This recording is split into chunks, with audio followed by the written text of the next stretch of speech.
In today's video, I'm going to reveal what the top 1% of Bitcoiners or Bitcoin holders are doing to maximize their income this bull run. Now guys, this is a secret strategy that centralized exchanges have been doing for the longest time, and that is market making and using their Bitcoin to make more Bitcoins. And I don't mean putting more Bitcoins in circulation, but rather slowly increase their bag of the Bitcoin that they are holding. And that's what I'm going to be showcasing to you guys in today's video, but not just for centralized exchanges and not even touching centralized exchanges, but rather having self-custody of your capital and keeping full exposure to your Bitcoin while consistently generating more and more Bitcoin. There's no doubt that Bitcoin is currently in a bull run right now. It's up 4.2% on the day at $98,000, and by the time you're watching this, Bitcoin might already be hitting $100,000. It's grown substantially over the past year, up 166%, but just over the past 14 days being up 28%. Bitcoin is currently idling at a market cap just shy of $2 trillion.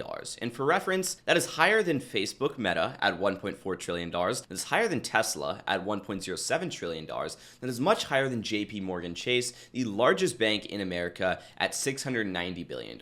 And the total amount of capital invested into these secret decentralized finance strategies only sits at $111 billion, which, don't get me wrong, that's a bunch of money right there. But of course, that's nothing compared to the trillions of dollars in the cryptocurrency industry, and this industry is only going to continue to grow as the entire crypto market grows. Maybe when you're researching different cryptocurrencies, you hear that they have a network behind them or that they allow people to create smart contracts. Those are tokens like Ethereum and Solana, and on those networks, people can essentially provide liquidity into smart contracts, or rather decentralized exchanges, and earn income. Liquidity pools are a pretty simple concept. You have liquidity providers, liquidity pools, decentralized exchanges, and traders. Now, with that being said, liquidity pool and the decentralized exchange, these are kind of just the same thing. It's just this decentralized exchange is a fancy little website that allows you to access the liquidity pool smart contract without having to go through a terminal or without having to do any complex coding or even go on a block explorer. It's just a fancy interface for a backend smart contract. But basically, traders can come over here, swap one asset for another asset. So in our example, they might swap Bitcoin for USD, or maybe they swap Bitcoin for Ethereum, right? But the point is they're swapping one asset for another asset, and depending on which assets they're swapping, they're being routed through this smart contract liquidity pool. Now, keep in mind, in order for this trade to execute, there has to be liquidity. There has to be money in this pool, basically. Who provides that money? That's where people like me, you, or literally anybody else can come in with any amount of capital and deploy capital into this liquidity pool. They're also able to withdraw it at any given time if they want to, but we increase the liquidity in this liquidity pool, and in turn, whenever this trader executes a trade, they essentially pay us a fee. Now, of course, what is the risk of this absolutely amazing system that allows us to now capture on trading fees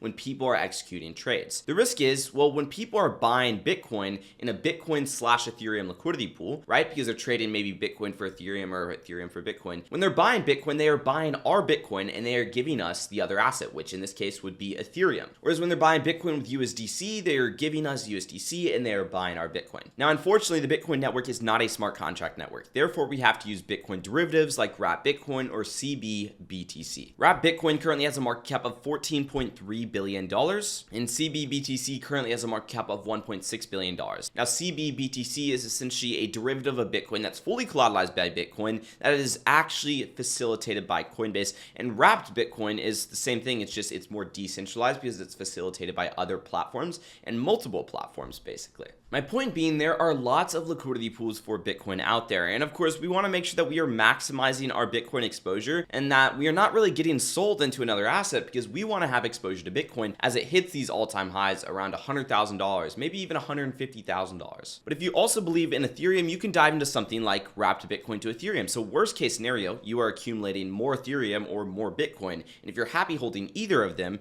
well, then that's a win-win in that situation. But for example, if we were to deploy $25,000 in this Wrapped Bitcoin to Ethereum liquidity pool, and we were to select a range that was relatively tight, because these are pretty correlated assets, I think we could both say. If one asset rises, typically the other asset is also rising. We are estimated to get a 60% APR. Now that's because there's immense trading volume, and of course, as bigger institutions come in towards the end of this bull market, these APRs are going to die down a little bit. Additionally, as trading volume dies down, these APRs are going to die down. But during the bull market and during times like this, large whales in the top 1% of Bitcoin holders are investing into liquidity pools, and they are investing their Bitcoin and putting it to work, whether it's through lending and borrowing platforms, whether it's through a liquidity pool that that uses a direct derivative of Bitcoin, pairing it with Ethereum, whether it's with another liquidity pool pairing Bitcoin with USDC. That way, they could actually take profits as the price of Bitcoin moves up. Something like wrap Bitcoin to USDC is also doing roughly a 60% APR, meaning a $25,000 investment is making you roughly $42 per day. The best part is you can claim that at any given time. It's not paid out on a monthly or yearly basis. It's literally paid out as trades happen. So as soon as trades start to come in, regardless of your share of the fees,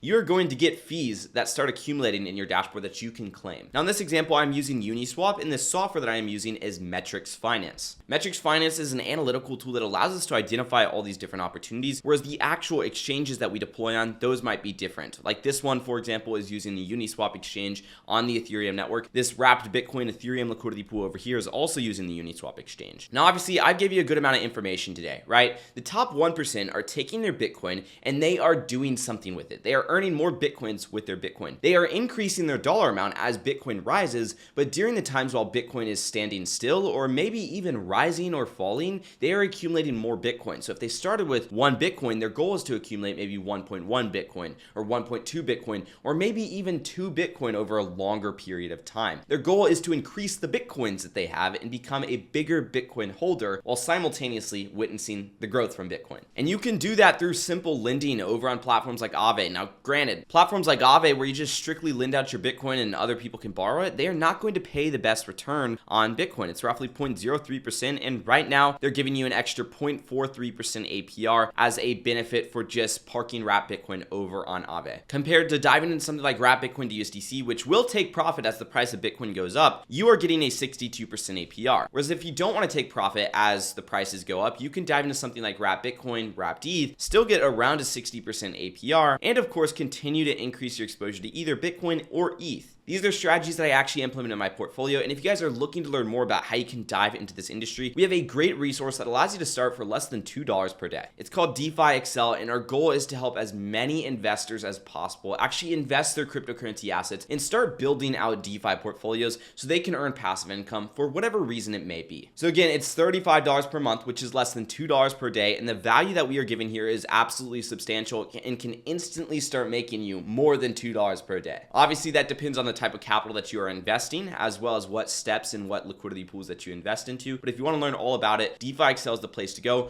Or if you're not really interested in joining one of the best communities in the DeFi space, you could drop a like, subscribe, notifications turned on, and of course check out some of the other videos that we have on the channel, because there's most definitely a ton of valuable information here. It's all aggregated in an easy to follow roadmap in DeFi Excel, and you're going to have direct access to my team as well as other community members for support. I'll see you guys in the next one, and peace out.